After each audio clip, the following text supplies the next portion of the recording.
নমস্কাৰ বন্ধুসকল, আজি যিটো ঘৰ চাই আছে এই ঘৰখনত আছে আপোনাৰ 4টা বেডৰুম আৰু A to Z ফেচিলিটি থকা এখন ঘৰ। আৰু আপোনাৰ এই ঘৰখনৰ বহলটো হৈছে আপোনাৰ 37 আৰু দীঘলটো হৈছে 39। স্কোৱাৰ ফিট হৈ আছে আপোনাৰ 1440 স্কোৱাৰ ফিটৰ ভিতৰত হৈ আছে এই ঘৰখন। এই ঘৰখনৰ বাজেট কিমান টকা আৰু এইখন ঘৰত কি ফেচিলিটি থকা গোটেইখিনি আপোনালোকৰ ডিটেইলছত মই কৈ আছোঁ। ফাৰ্ষ্টত মই এইখন ঘৰৰ যিটো এলিভেশ্যন ডিজাইন হয়, এই এলিভেশ্যন ডিজাইনটো মোৰ থাম্বনেইলত মই লগাই থ'ম, আপোনালোকে চাব পাৰিব। এইটো চিম্পল আনকমন এখন ডিজাইন মই লৈ আহিছোঁ আপোনালোকৰ কাৰণে। আৰু আপোনাৰ এইটো হ'ল এখন ঘৰৰ বাৰাণ্ডা। মই দেখাবলৈ বাৰাণ্ডাখন যথেষ্ট ডাঙৰ। তাৰপিছত আপোনালোকে গৈ পাই যাব এটা ডাইনিং। ইয়াত ডাইনিং পাই গ'লে বাৰাণ্ডাৰ লগত আপোনাৰ ড্ৰয়িং ৰুম, এইটো একেলগত হল ৰুমটো একেলগতে চাইড দি আছে ড্ৰয়িং ৰুমটো।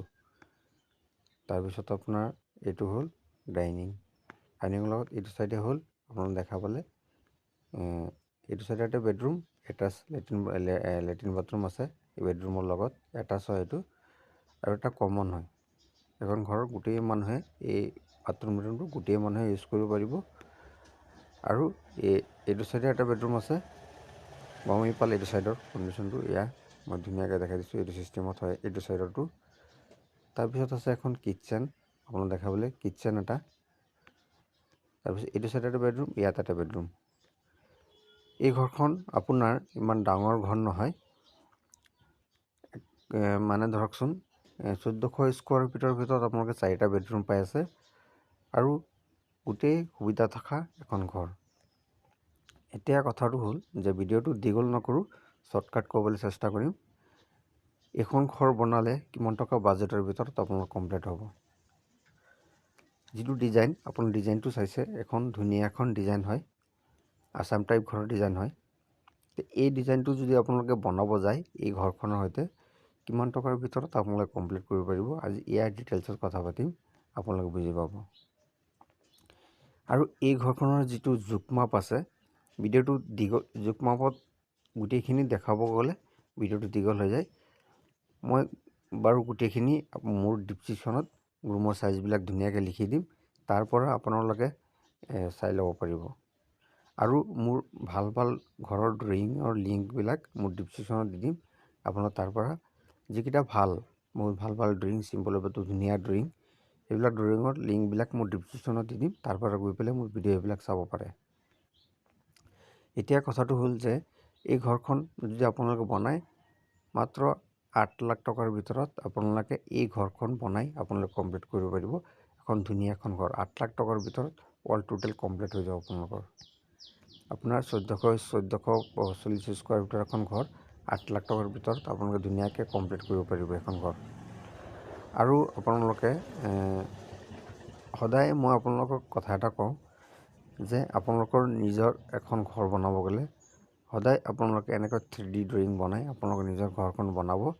তেতিয়াহ'লে আপোনালোক ইয়াত যেনেকৈ আপোনালোকে মোৰ স্ক্ৰীণত চাই আছে, একদম ধুনীয়াকৈ আপোনালোকে গম পাই গৈ আছে যে এইটো এনেকৈ এইটো চাইডে বাথৰুমটো আছে, এনেকৈ চিষ্টেমত আছে।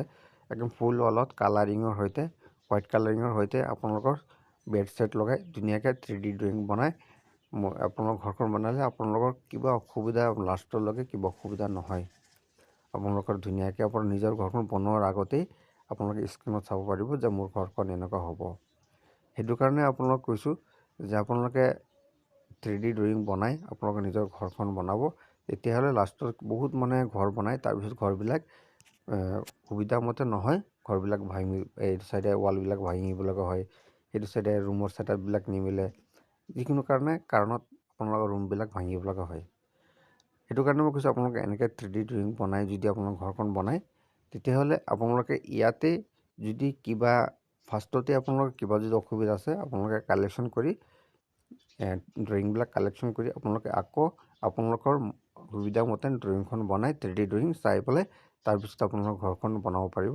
এইটো এটা সুবিধা আছে। আৰু 2 নম্বৰ এটা সুবিধা আছে, আপোনাৰ যিখন মিস্ত্ৰী আপোনাৰ ঘৰখন বনাব সেই মিস্ত্ৰীজনৰ কিবা অসুবিধা নোহোৱাকৈ যাতে ইজি একদম সহজতে আপোনালোকৰ ঘৰখন মিস্ত্ৰীজনে গম পাই যাব যে এখন ঘৰ বোলো। তাৰো কিয় ইমান টেনশ্যন ল'ব নালাগে, একদম ধুনীয়াকৈ সিও বনাই দিব পাৰিব, তাৰো কিবা অসুবিধা নহয়।